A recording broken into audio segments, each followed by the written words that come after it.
We are not licensed professionals of any kind. Do not interpret anything in this video as technical, legal, medical, mechanical, structural, electrical, plumbing, marine, time, or life advice. We are simply humans doing our best, learning in real time, occasionally guessing, sometimes Googling, and frequently making extra hardware store runs. Attempting similar projects without proper training may result in blown fuses, crooked shelves, mysterious leaks, hurt feelings, or a deep questioning of your life choices. Viewer discretion and personal responsibility are advised.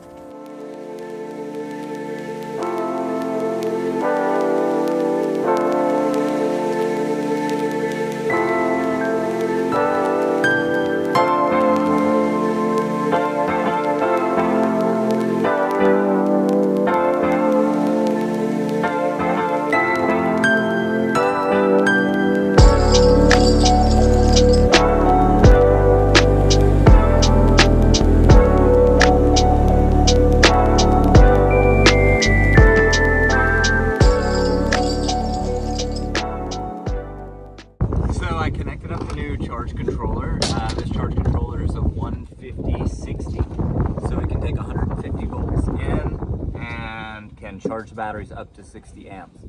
So essentially we can have like 3,300 watts of solar. We have currently 2,400 watts of solar, and right now, I don't know if you can see on here, we're getting in 1,065 watts right now.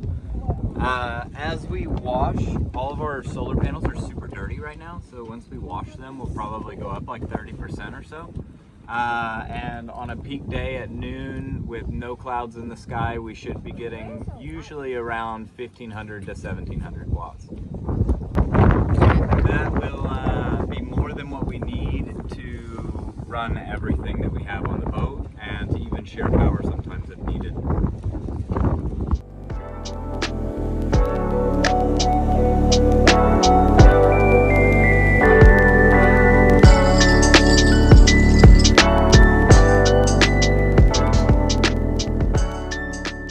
Okay guys, so we just put the cap on the solar. Essentially I just put pieces of wood screwed into the top so that it wouldn't let it go down more than flush. And I had cut through this was the original hatch that was put in by the builder. I cut along the same lines, Junie cut along the same lines of the old cutout that was sealed up. And underneath were 2x4s to hold that in position when it was re-put in place. So we cut through that 2x4.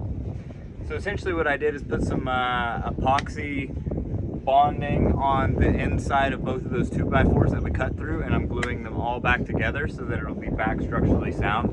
And then I should be able to just take the screws out on my set pieces, fill in the rest of the gaps, whatever might be there, and it should be ready to go. Future hatch? We're definitely going to add a hatch to access the batteries in. It just won't be this giant hatch shape that we have here now. What we're going to do is add in a hatch just big enough to pull out the 48 volt batteries if needed, or any of the batteries that we need, but that's the biggest thing. So as long as we can get that out, we can service everything, and we're thinking about maybe even leaving in the access for the bottom side that I cut out. So we'll see. After cleaning the solar panels, has the numbers went up? So I'm looking now. We're at 1260, 1260. So it did go up about 150, give or take. Yeah. Wow. 200. That is a lot.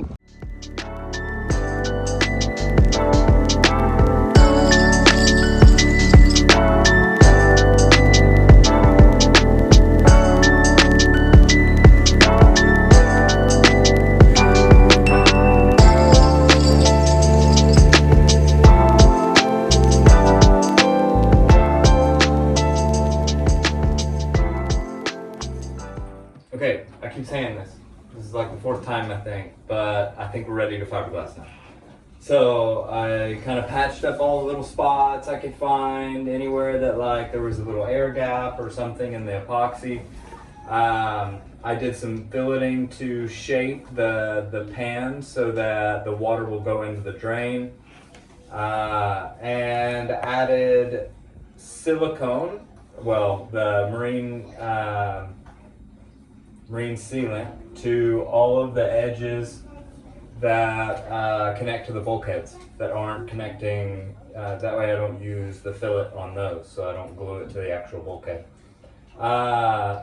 And it seems like we're ready, so the next time we come in, it'll be time to fiberglass.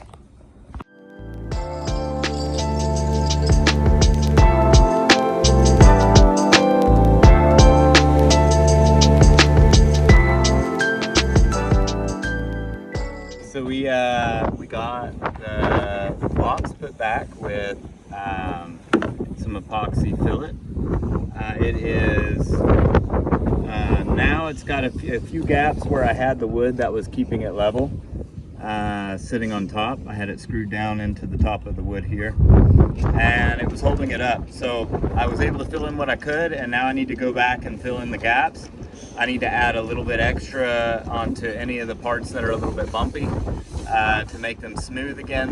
The goal is just to try to make it look like this never existed. So we're sanding the top off also to get down to the wood layer. I noticed that this piece that was put in was not, one, it wasn't the same kind of wood that was originally built with, these boxes were built with. And also it didn't have fiberglass over the top of it. It just had a layer of paint. So we're knocking down the paint so that we can add a layer of fiberglass over it to protect it, because this is a really high trafficked area and we're gonna have a lot of feet on here.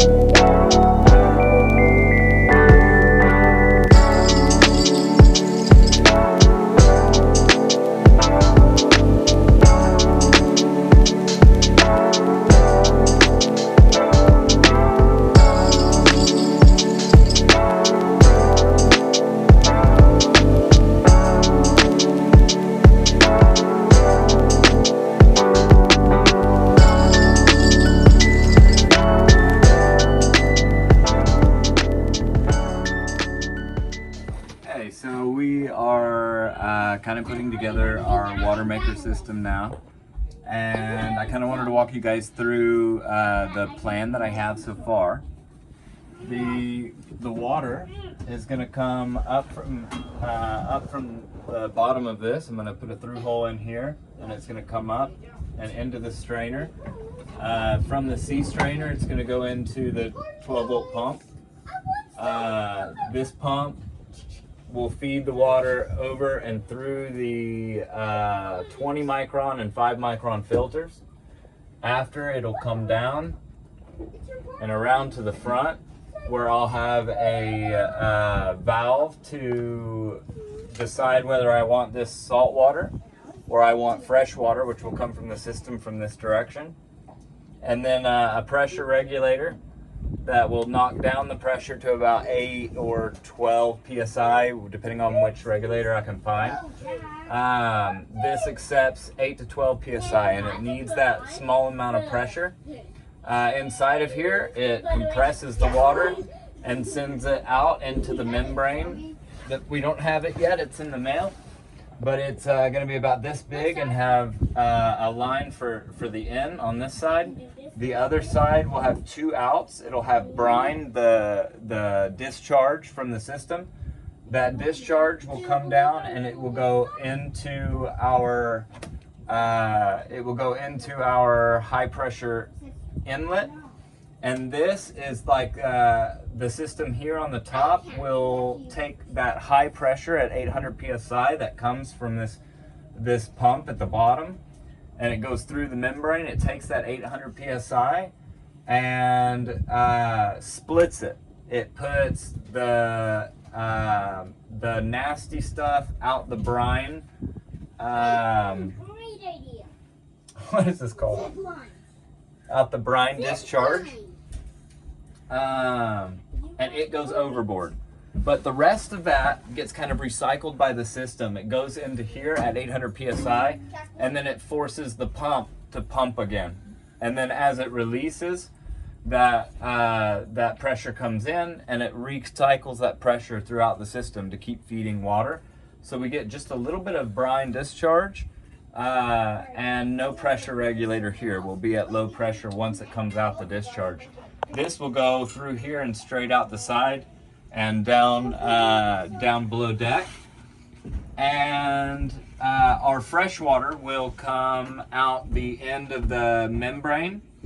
And from there, it'll go down and into our tank. In between, here we'll have a place to be able to flush the system. We can change it from pumping the salt water to pumping the fresh water from the tank. And we can run for about 30 minutes to let the system flush itself. When we start our system, for about 30 minutes, it takes a little bit for it to pressurize correctly and everything to get the way it should be. So one of the things that we need to do is have a place for that water that's no good, that first comes out for the 30 minutes, a place for it to discharge off board. So on the line that will come out of the membrane that we'll send back to our freshwater tank, there'll be a valve there where we can change it from going to the tank to the sink, and we can open up the sink and let it just pour and go out overboard. And there we can test it and drink it and see, you know, is it good, no salt. And once the water's clean, then we switch this again and it goes to the tank. Yeah, it's coming together little by little. We're getting there.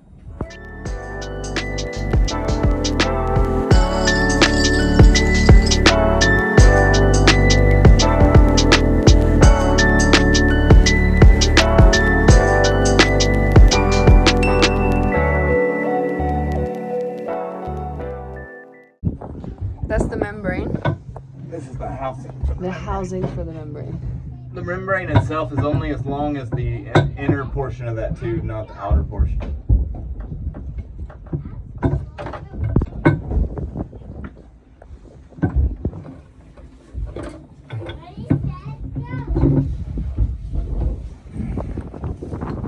And then we'll put a hole in. We'll have to put a hole in on that side to take the membrane in and out when we want to, but I'm not going to mount it until the membrane's in there. It'll be 7 to 10 years, and then I'll figure it out then. Okay, so we just wrapped up the cutting on the solar for the access for it, and we fiberglassed it and sealed it. Now we're going to open up the other side to put the water tank in. So I've drawn out a grid basically of where the water tank is going to go in. And hopefully I'll be able to have the access I need to install everything.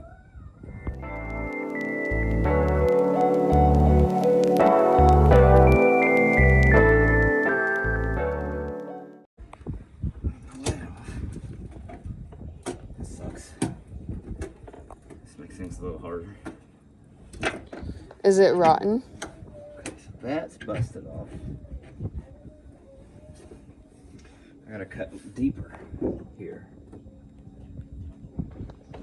I gotta cut through these. Is this rotten, or is this just from the glue? Like the hatch, is the hatch? The hatch is rotten. Soft? Yeah.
So the boys were jumping on the trampolines over here, kind of falling into them.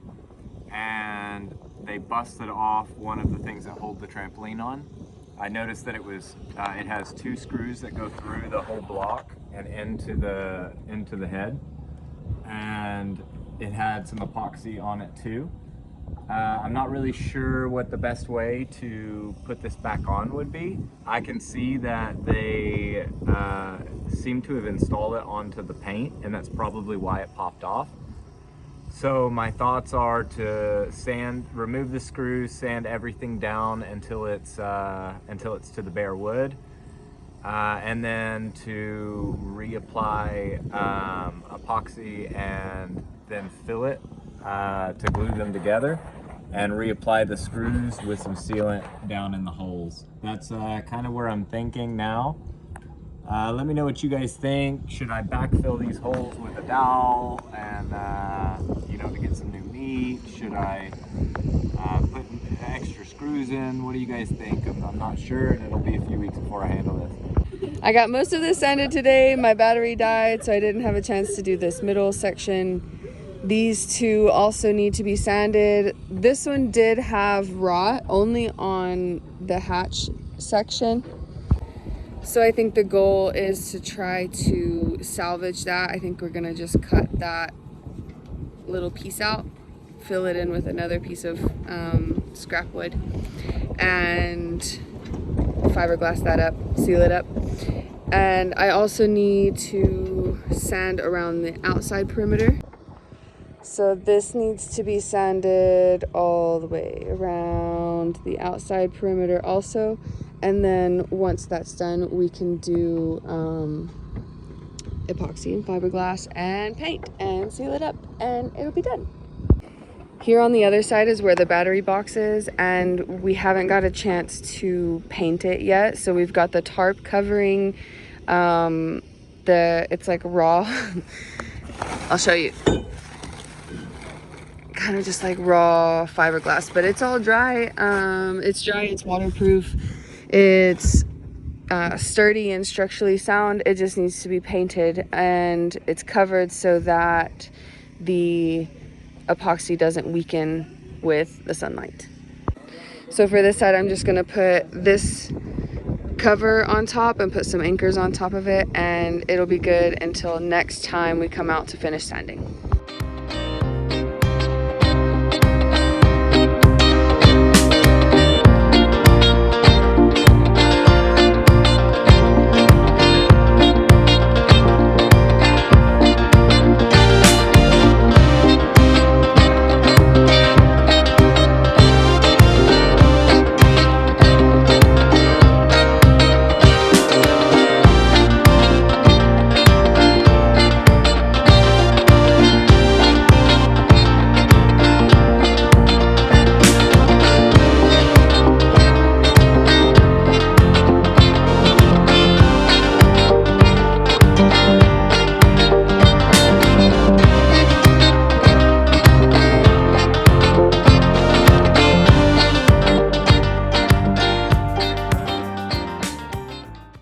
Okay, so what you see here behind me is our head sail. It is March. Last month at the end of January, we contacted the sail repair lady, and she said that she had a huge project that she was working on for like a 60-foot something or other. And that she would be done by February 1st. And she said, send me an email and I'll put you on my things so that I don't forget. So we sent her an email, and February 1st rolled around and we didn't hear from her. So a few days later, we sent her an email and we were like, hey, we're just checking in. What's up? What's going on? And she said that she still had 3 more sails to do, but that we were next in line. And so that brings us to today. It's the beginning of March, and we hadn't heard from her all of February. So we are working on repairing the sail ourselves right now so far. And there's a lot to do.